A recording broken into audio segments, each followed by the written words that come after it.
तो बेटी की शादी है ना, तो सारे काम मेरे सर पे आ गए हैं। नहीं कोई बात नहीं। Sorry to keep you waiting. हाँ जी चलिए जी, शुरू करो। फहीम साहब, इकबाल एनकाउंटर के बारे में आपको जो कुछ भी पता है सब कुछ खुल के जज साहब को बताइए। जनाब, मेरा नाम फहीम भट्ट है। मैं कश्मीर पुलिस में हेड कांस्टेबल था, क्राइम ब्रांच में। जनाब ये हाँ जी साहब, मैं हिदायत बेग, थाना शालीमार श्रीनगर से आया हूँ। मेरे पास जगदीश्वर मिश्रा और जॉली और फहीम भट्ट के खिलाफ अरेस्ट वारंट है। वकील साहब पे ये इल्ज़ाम है कि उन्होंने फहीम भट्ट को हिरासत से भगाया। अरे वकील साहब, अब श्रीनगर में क्या करा है यार? यार मतलब हद ही है आजकल वकीलों की। हाँ जी माथुर साहब।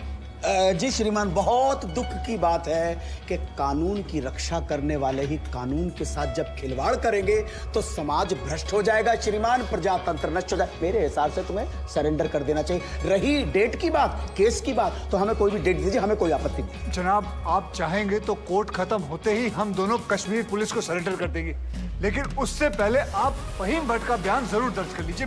ये मेरी हाथ जोड़ के विनती है आपसे। देखो वकील साहब, आप मुझसे तो कुछ उम्मीद रखो नहीं, समझ में आया नहीं आया? नहीं, मैं बहुत झेल चुका हूँ आपको। नहीं, ये निरूपा राय की एक्टिंग मेरे सामने करने की जरूरत नहीं है। मासूम सा चेहरा मत बनाओ। इंस्पेक्टर साहब, आप गिरफ्तार करो इनको। जनाब सिर्फ 5 मिनट लगेंगे, बयान ले लीजिए, मुझे फिर बाद में भैया। चलो मेरी बात सुनिए। अरे लेके जाओ भाई। अरे भाई सुनो, वकील साहब को बोला ले जाने के लिए, इनको थोड़ी ना बोला इनको कटघरे में वापस लेके आओ। चलो साहब, वारंट तो दोनों के खिलाफ है। अरे भी जानता हूँ, मैं जानता हूँ, लेकिन ये फहीम भट्ट जो है ये तो लिस्टेड विटनेस भी है ना, तो इनकी स्टेटमेंट रिकॉर्ड कर लेते हैं। और आप एक काम करो, रिकॉर्ड होने के बाद ना आप दोनों को साथ ले जाना। हाँ जी जाओ जाओ। लेकिन श्रीमान, ये स्टेटमेंट तो अगली डेट को भी रिकॉर्ड हो सकती है। मास्टर साहब देखो क्या है, कल से मैं 2 महीने की छुट्टी पे जा रहा हूँ। बिटिया की शादी है, आपको तो मालूम है ना। मतलब मैं कार्ड भेजूंगा, आपको आना होगा। हैं जी हैं? तो मैं क्या सोच रहा था कि सारे पेंडिंग केसेस खत्म करके जाऊंगा, इसीलिए 6 बजे के बाद भी देखो कोर्ट चालू है मेरी। लेकिन श्रीमान, एक आदमी जो पुलिस कस्टडी से भागा हुआ है उसकी स्टेटमेंट कैसे रिकॉर्ड हो सकती है? इस विटनेस की कोई क्रेडिबिलिटी नहीं। नहीं क्या है मात्र साहब, 2 मिनट की बात जी। हाँ जी रिकॉर्ड हो जाएगा स्टेटमेंट, उसके बाद हम आपके यहाँ कौन है जी। माफ कीजिएगा, ये ठीक नहीं हो रहा सर, आप गलत कर रहे हैं सर। मैं गलत नहीं कर रहा हूँ, जज को मत बताओ आप, उसी के कोर्ट में कि वो गलत कर रहा है। ये मत करो आप। देखिए मैं खुल के बोल रहा हूँ सर, सॉरी क्षमा चाह, लेकिन आप गलत कर रहे हैं सर। आपके दिल्ली के किस्से मैंने सुने हुए। हाँ, आप किसी की चलने ही नहीं देते थे, जो मन में आता था वो करते थे, उद्दंड आदमी की तरह बिहेव करते थे सर। कुर्सी पे बैठ के आप तुगलक ना समझिए, ये दिल्ली नहीं अवध है। क्या बोल रहे हो आप मुझे? तुगलक बोल रहे हो आप मुझे? मतलब सन की समझ के रखा हुआ है। माथुर साहब, अगर हार्ट का मरीज नहीं होता ना मैं, तो आपको बताता इस कुर्सी पे बैठ के कि असली तुगलक होता क्या है। एक मिनट सर। नहीं, आप एक बार बैठ कर देखो इस कुर्सी के ऊपर, ना बाईपास सर्जरी हो जाए, मेरा नाम बदल देना आप। हाँ जी, ये सब मत करो, आप बैठो, कार्रवाई शुरू करते हैं। हाँ जी। नहीं सर ये नहीं होने दूंगा मैं। क्या होने नहीं दोगे? मतलब क्या है? सर ये आपत्तिजनक बात है सर, ये इसमें कोई आपत्ति नहीं है। आप जो हो रहा है होने दो, मैं बैठा हूं, मैं कर रहा हूं ना सब, मुझे गलत मत साबित करो। सर अगर आपने जबरदस्ती की तो मैं यहीं पर अदालत में धरने पे बैठा हूं। धरने पे बैठ गया। अरे क्या लीजिए। अरे क्या कमाल कर रहे हो आप सच में बैठ के क्या बच्चों वाली बात कर रहे हो? खड़े हो जाओ। बिल्कुल यहीं बैठा रहूंगा। अरे मत बैठो भाई, वहां पर पोछा भी ढंग से नहीं लगाते हैं लोग कोर्ट के अंदर। प्लीज खड़े हो जाओ माथुर साहब, प्लीज खड़े हो जाओ। मैं धरने पे बैठा हूं, धरने पे बैठा रहूंगा। यहाँ मीडिया देख रहा है, आपको कोई फर्क नहीं पड़ता है क्या? अरे तो सर मीडिया भी तो देखे ना कि बाहर के जज आकर कैसे अपने ईगो को सेटिस्फाई करने के लिए कोर्ट को अपना घर समझ लेते हैं। मैं यहीं पे बैठा हूं और बैठा रहूंगा। इनको जो लिखना है लिखो। मतलब आप नहीं उठोगे तो बैठे रहो, और आप ही क्यों बैठोगे भाई? मैं भी बैठूंगा आपके साथ साथ वहां पर। भाई पता लगे सबको कि वकील ससुरे क्या क्या करते हैं कोर्ट में। तू वहीं पर। हाँ जी मैडम जी, जरा हटो, आप पकड़ो कुर्सी को, पकड़ो। हाँ जी थैंक यू जॉली। हाँ जी माथुर साहब, अब तो आप बैठो और बैठेंगे हम, और आज देख लें इसमें कितना है दम। ठीक है ना?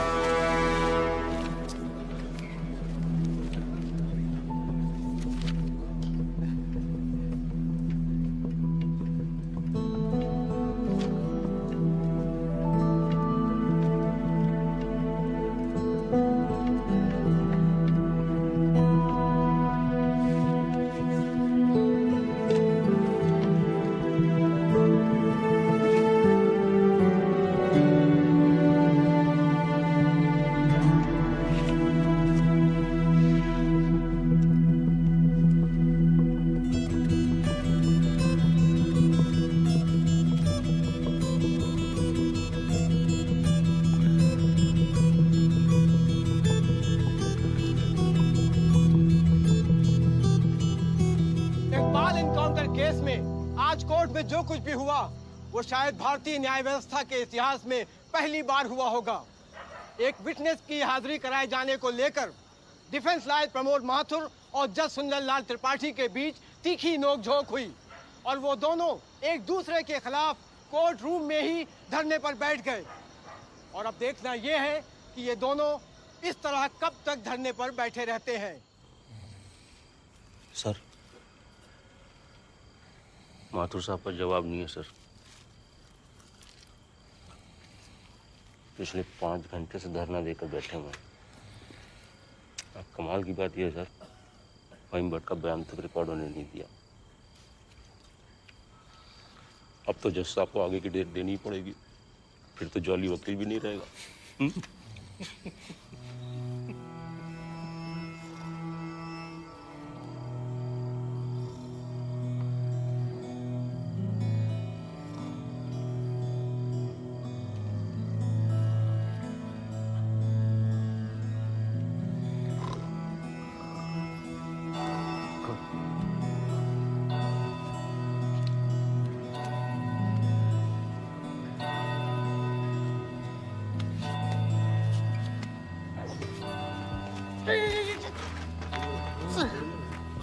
सर,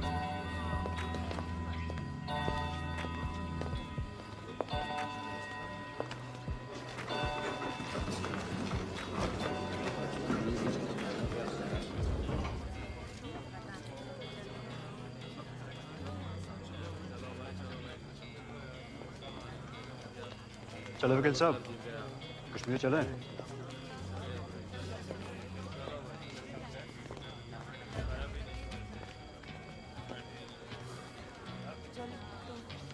मैं चलता हूँ, अपना ध्यान रखो, ठीक है?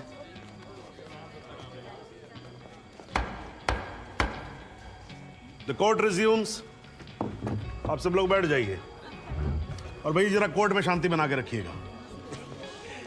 श्रीमान, इट इज मिडनाइट 12। आप हमें अगली कोई भी डेट। तो माथुर साहब, आपकी पिछली डेट क्या थी? 13 अगस्त। हाँ जी, अब हो गई 14 अगस्त। तो आपकी अगली डेट है 14 अगस्त 12:05 AM। श्रीमान, आधी रात बीत चुकी है, प्रोसीडिंग में तो सवेरा हो जाएगा। आजकल तो सुप्रीम कोर्ट भी भाई 3-3, 4-4 बजे तक काम करता है। थोड़ा आप भी सीख लेंगे तो क्या फर्क पड़ जाएगा। हैं जी? Please sir. नहीं, देखिए माथुर साहब, आपको धरना देना था, आपने धरना दिया, मैंने कुछ नहीं किया। है जी? अब आपको वॉकआउट करना है तो आप वॉकआउट कर सकते हो, लेकिन आज ही की रात फहीम भट्ट की स्टेटमेंट यहां रिकॉर्ड होगी। हाँ जी, जॉली जी, स्टेटमेंट रिकॉर्ड करवाइए। जी, फहीम।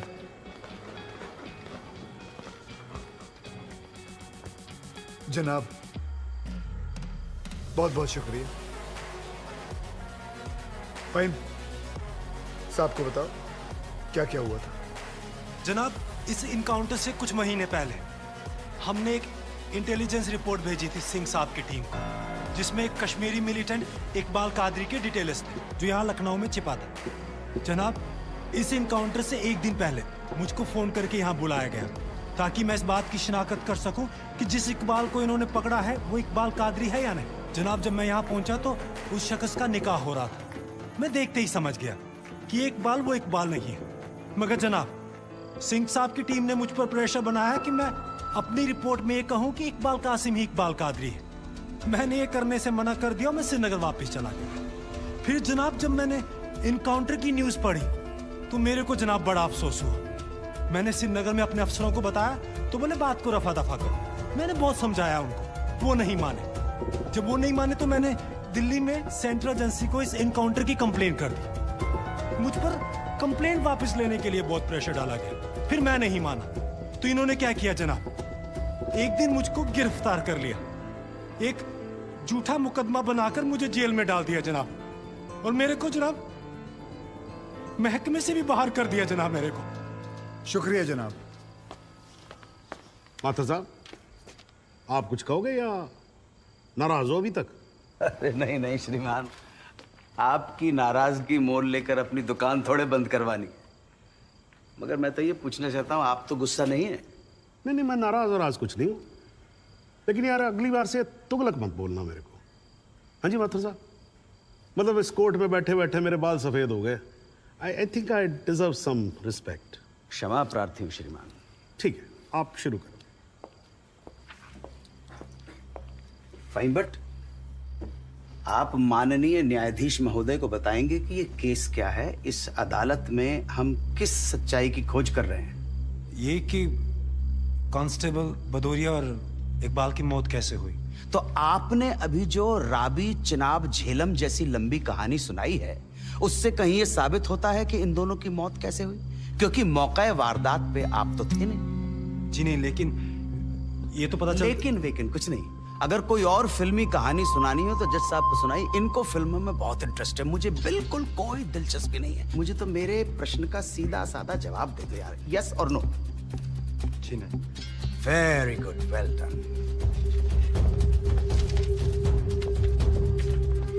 फाइन बट ये अगस्त 2010 में कश्मीर पुलिस ने कुपवाड़ा इंसिडेंट में तुमको 6 महीने के लिए सस्पेंड कर दिया, क्यों?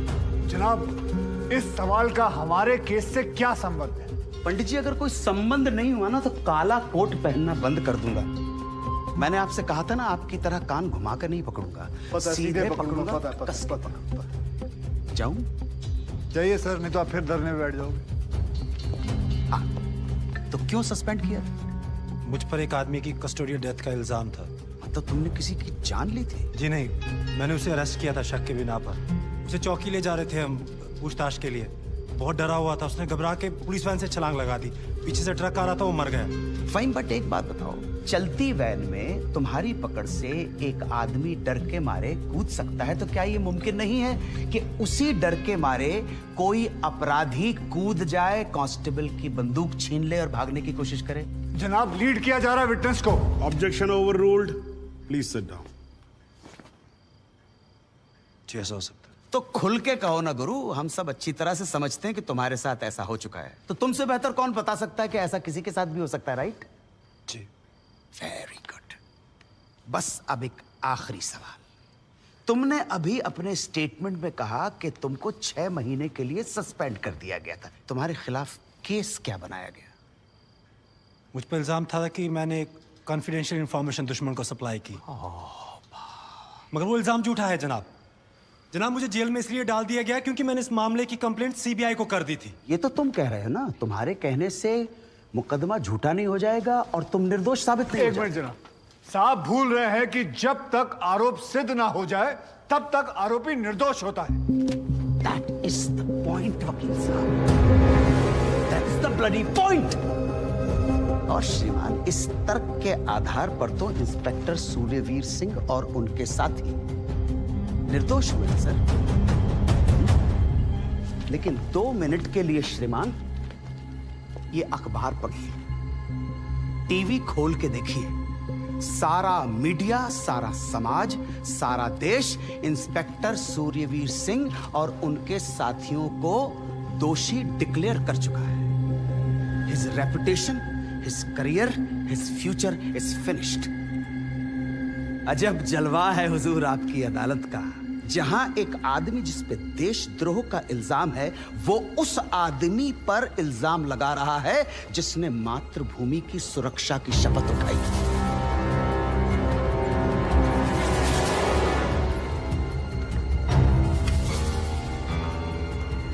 श्रीमान, आज से कई साल पहले इलाहाबाद हाई कोर्ट के बाहर एक बॉम्ब ब्लास्ट हुआ था, जिसमें 9 बेकसूर लोगों की जानें गई थी।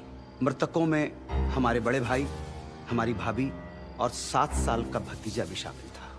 इसी आतंकी हमले में हमारे बाबूजी पूजनीय श्री जुगल किशोर माथुर भी घायल हो गए, मगर फिर भी वो आज यहां आए। आधी रात को श्रीमान ये देखने आए हैं कि आप किसके साथ खड़े हो।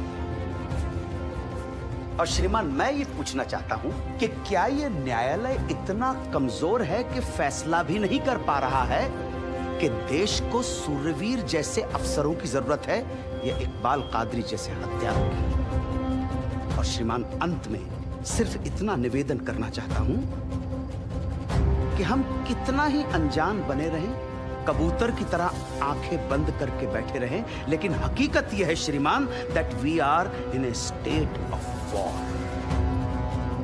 और किसी विद्वान ने बड़ा सही कहा है, everything is fair in love and war.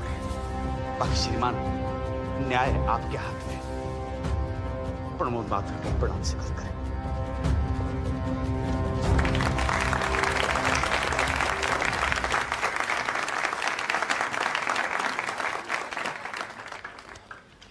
हाँ जी जॉली जी, योर टर्न। जी सबसे पहले तो मैं सिंह साहब से कुछ सवालात करना चाहूंगा। सिंह साहब, आप विटनेस बॉक्स में आइए।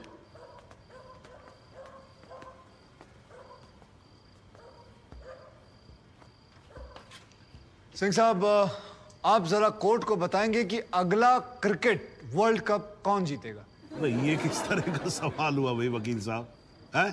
ठीक है जज साहब, कुछ और पूछ लेते। अच्छा सिंह साहब, क्या आप कोर्ट को बता सकते हैं कि अगले इलेक्शन में आम आदमी पार्टी को कितनी सीट्स मिलेंगी? दिमाग खराब, पगला गया क्या? तो गोली और खाएगा।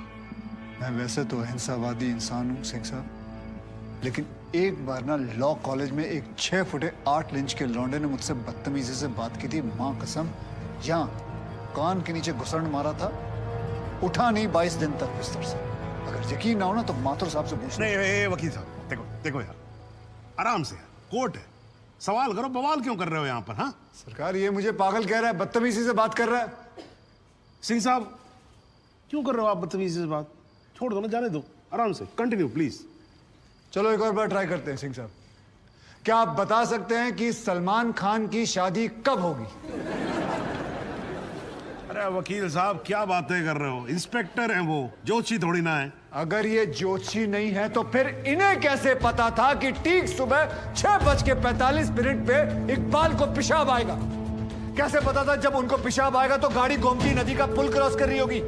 इन्हें कैसे पता था कि इकबाल कांस्टेबल भदौरिया की रिवॉल्वर छीन कर भागने की कोशिश करेगा?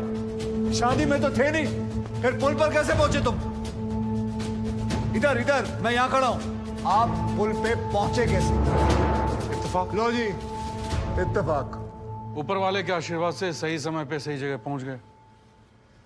बाय गॉड, बड़े इत्तेफाक हैं आपकी स्टोरी में सिंह साहब।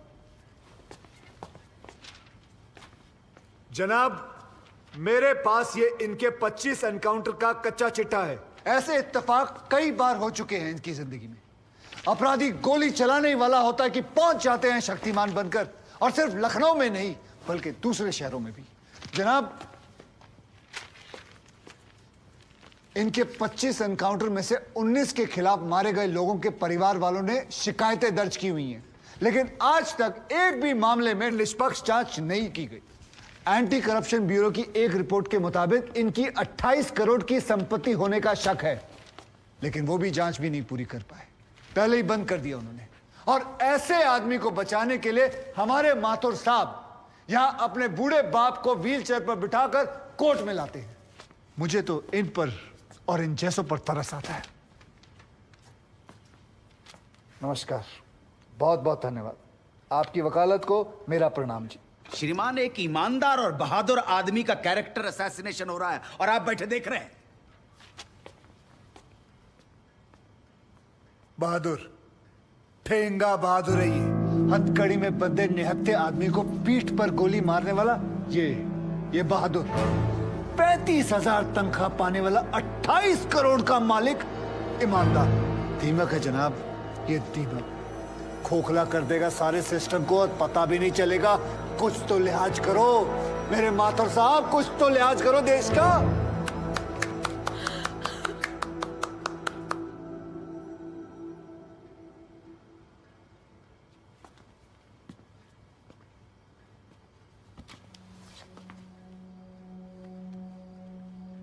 मैं जुगल किशोर माथुर साहब का दर्द समझ सकता हूं।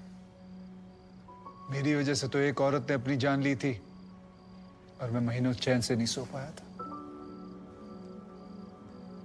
लेकिन माथुर साहब ने तो अपनी बेटी, बहू और पोते को खोया। उनका दर्द उनके अलावा इस कोर्ट में सिर्फ एक ही आदमी समझ सकता है। सहूर सिद्दीकी से। इन्होंने भी अपनी बेटी, दामाद और होने वाले नाती को खोया है। दर्द में ये दोनों एक जैसे हैं जनाब।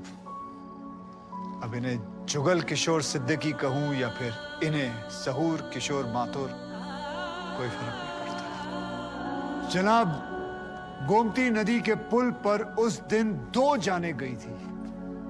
एक 12 घंटे पहले दूल्हा बने, हाथों में मेहंदी लगाए इकबाल कासिम की थी, और दूसरी 20 दिन में रिटायर होने वाले कांस्टेबल बलदेव सिंह भदौरिया की। और जनाब, ये हैं कांस्टेबल भदौरिया की पत्नी, जो अपने पति को खो चुकी है और जेल में बंद अपने बेटे की बेल करवाने के लिए कोर्ट के चक्कर काट रही है। अब इन्हें क्या कहेंगे माथुर साहब? मुस्कुराइए, आप लखनऊ में। सच सुना तो नजरें फेर ली माथुर साहब। ओ माथुर साहब, इत्तेफाक सिर्फ तुम्हारे साथ नहीं होते सिंह, ऊपर वाले की बड़ी कृपा है मुझ पर। इस दफा एक इत्तेफाक मेरे साथ भी हुआ है। बाय गॉड, मजा आएगा। पंडित जी को लाइए, लाइए जल्दी।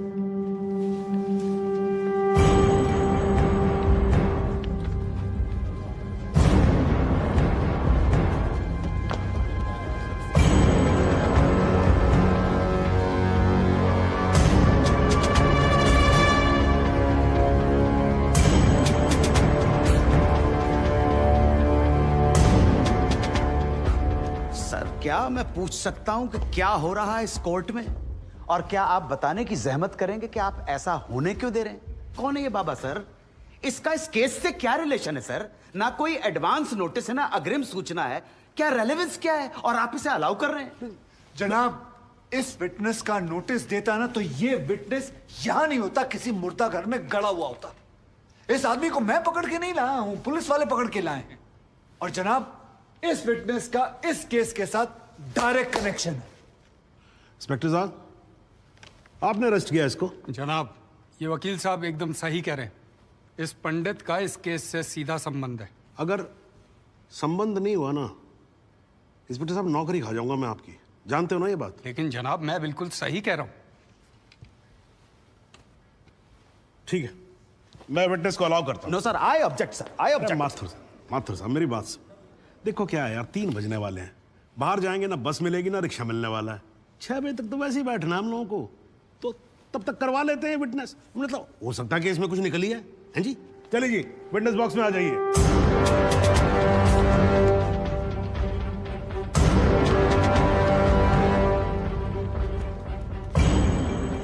नमस्कार पंडित जी, क्या हाल है आपका? घरेलू कपड़े वपड़े टीका शीका लगा के पूरी तैयारी में आए हैं। फहीम भट्ट साहब, खड़े होइए। कोर्ट को बताइए कि इन पंडित जी का नाम क्या है? मोहम्मद इकबाल कादरी। हैं जी? मोहम्मद इकबाल कादरी। मोहम्मद इकबाल कादरी। इसको कहां से अरेस्ट कर लिया जी आपने? जनाब, मथुरा से 1 साल से वहां छुपा हुआ था साधु का भेष बनाकर। ये तो कमाल हो गया। जज साहब, इंस्पेक्टर महोदय झूठ बोल रहे हैं। हमारा नाम इकबाल कादरी नहीं है, हमारा नाम तो रामकृष्ण सारस्वत है। हम तो निरीह ब्राह्मण हैं, ब्रह्मचारी हैं। हाँ, जम्मू के रहने वाले हैं, उस वजह से भाषा में थोड़ी कश्मीरी झलक है, लेकिन हम वो नहीं है जो बताया जा रहा है। ये देखिए हमारा आधार कार्ड और वोटर ID कार्ड।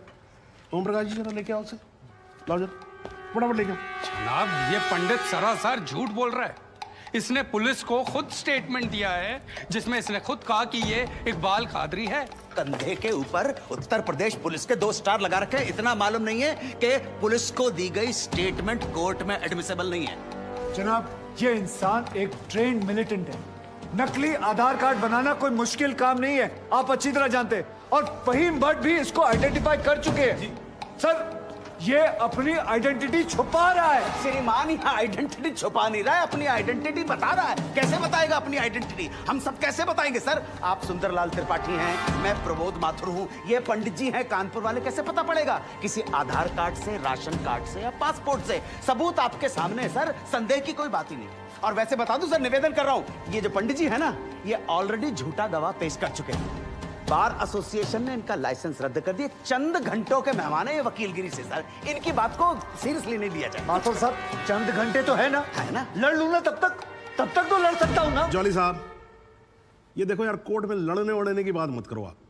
नहीं, माथुर साहब एकदम ठीक बोल रहे हैं। मुझे लगता है पुलिस से कोई गलती हो गई है। बाबा जी सॉरी, आप जा सकते हो।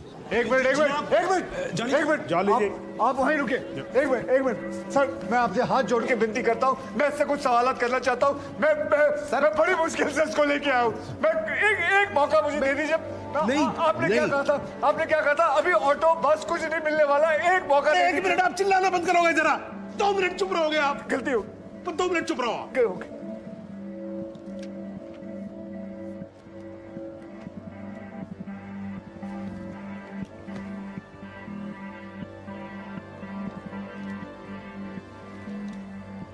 ठीक है, मैं विटनेस को अलाउ करता हूं। अरे सर, अब क्या सर? माथुर साहब, I think court has the right to decide. Okay ji, and court has decided. Please.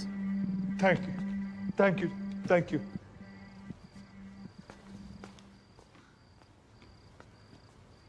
तो आप निरी ब्राह्मण ब्रह्मचारी, तो फिर धर्म का बड़ा ज्ञान होगा आपको। अवश्य है। मैं भी कान्यकुब्ज ब्राह्मण हूं, वो भी जनेऊधारी। तो चलिए 2 ब्राह्मणों के बीच में शास्त्रार्थ हो जाए। पूछिए, क्या पूछना है? चलिए गायत्री मंत्र सुनाइए। ओम भूर्भुवस्वः तत्सवितुर्वरेण्यं भर्गो देवस्य धीमहि धियो यो नः प्रचोदयात्। बहुत बढ़िया, पूरा नाम बताएं। रामकृष्ण प्रेमकृष्ण सारस्वत। धर्म? हिंदू धर्म में कितने वेद हैं? 4। नाम बताएं। ऋग्वेद, सामवेद, यजुर्वेद, अथर्ववेद। 4 युगों के नाम बताएं। सतयुग, द्वापर, त्रेता, कलयुग। वर्ण कितने हैं? 4।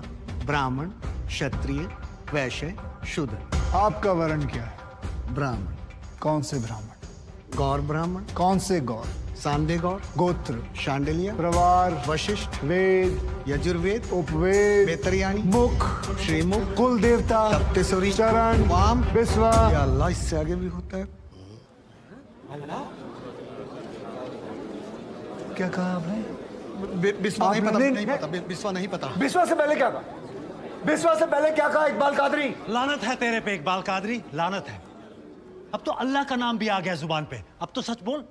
देख, तू कुछ भी कर ले, तू बचेगा नहीं। कब तक जिएगा झूठ की जिंदगी? अस्तगफिरुल्लाह। 91 पोज क़यामत के 2 कुछ बुद्धि खुदाइश। मैं आईने वाला सिद्ध किया। खुदाई जो उच्छान कुछ गुनाहगार सोई कर फैसलन पोज क्या छो पोज के चुना परवायती करना मिला इंसाफ। खुदाई करे इंसाफ पन्नीस दरबार बस इंशाअल्लाह। इकबाल कादरी, अगर मैं चाहता था तुम्हारा मेडिकल टेस्ट करवा के ये पता कर सकता तुम कितने बड़े पंडित हो, मगर मुझे तुम्हारी जुबान से सुनना था। कोर्ट को बताओ, तुम्हारा असली नाम क्या है? बताओ।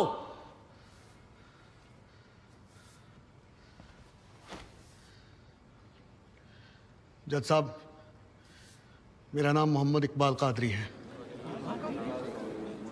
मुझे सिंह साहब ने अरेस्ट किया था। मैं उनकी कस्टडी में था, लेकिन उन्होंने मुझे कोर्ट में पेश नहीं किया। मैं जानता था कि वो मेरा एनकाउंटर करने वाले हैं। एक दिन मौका देखकर मैंने उनसे कहा कि अगर वो मुझे जाने देंगे तो मेरे आदमी उन्हें बहुत सारा पैसा देंगे, और उन्होंने मेरी बात मान ली। इसे लेके कहाँ जा रहे हैं? सिंह साहब ने आजाद कर दिया। जा रहा आजा। सिंह साहब को कितने पैसे दिए? 50 लाख, 25 लाख एडवांस और 25 एनकाउंटर के बाद। आई ऑब्जेक्ट श्रीमान।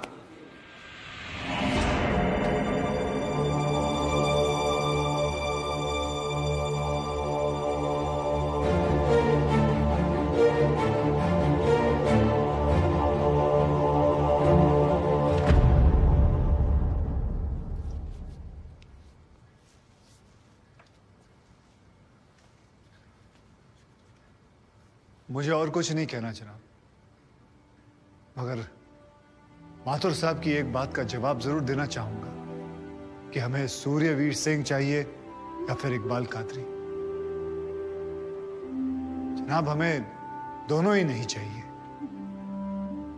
हमें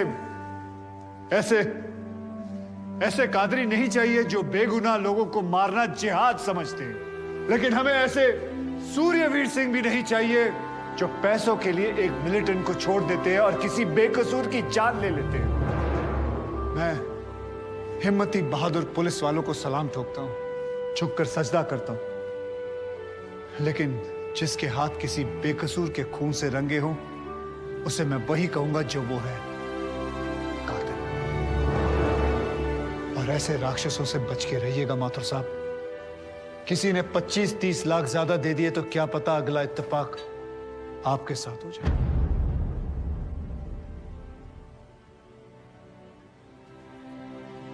अंत में सिर्फ इतना ही कहना चाहूंगा कि इस दुनिया के सबसे बड़े जाहिल ने कहा था कि इश्क और जंग में सब कुछ जायज है, क्योंकि अगर ऐसा है तो फिर बॉर्डर पर सिपाहियों के सर काटने वाले भी जायज है और जवान लड़कियों पर एसिड फेंकने वाले आशिक भी, क्योंकि अगर ऐसा है तो फिर इकबाल कादरी भी जायज है और सूर्यवीर सिंह भी।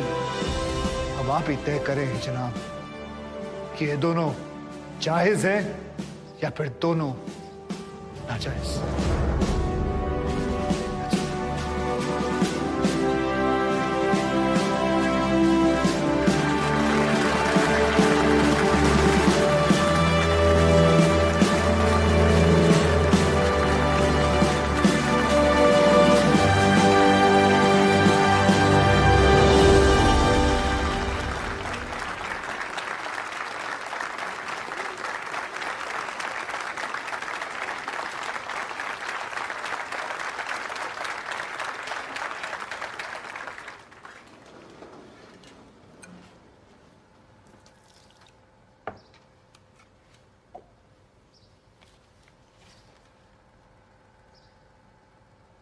सालों में एक बार कभी कोई ऐसा केस आता है जब इस कुर्सी पे बैठने का अफसोस नहीं होता है।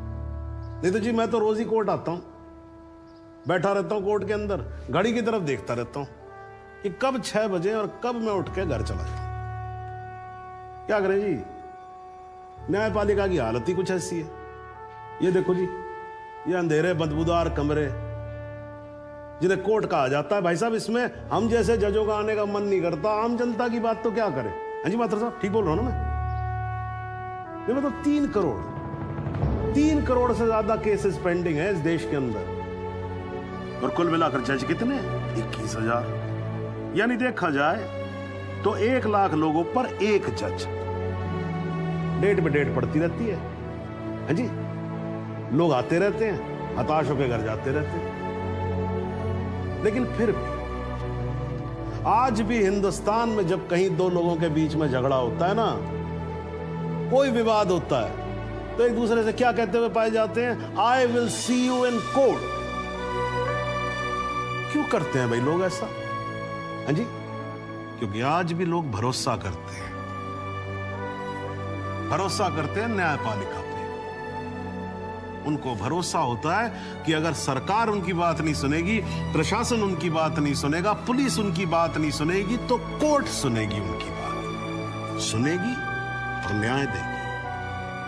इसलिए भाई साहब, इस कुर्सी पे बैठा मेरे जैसा हर आदमी, उसका यह कर्तव्य बनता है कि वो इस भरोसे को ना टूटने दे।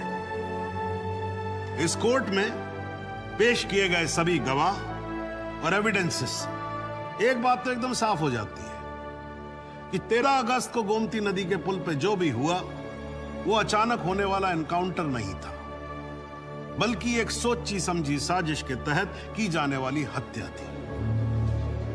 इसलिए यह कोर्ट इंस्पेक्टर सूर्यवीर सिंह और उनके सभी साथियों को आईपीसी सेक्शन 302, 201, 182 और 340 के तहत हत्या, एविडेंस मिटाने कोर्ट को गुमराह करने और झूठे सबूत पेश करने का दोषी मानते हुए लाइफ इम्प्रिजनमेंट की सजा सुनाती है। और ये कोर्ट शहीद कांस्टेबल बलदेव सिंह भदौरिया के पुत्र राम कुमार भदौरिया को तुरंत रिहा करने का आदेश भी देती है। The court is adjourned.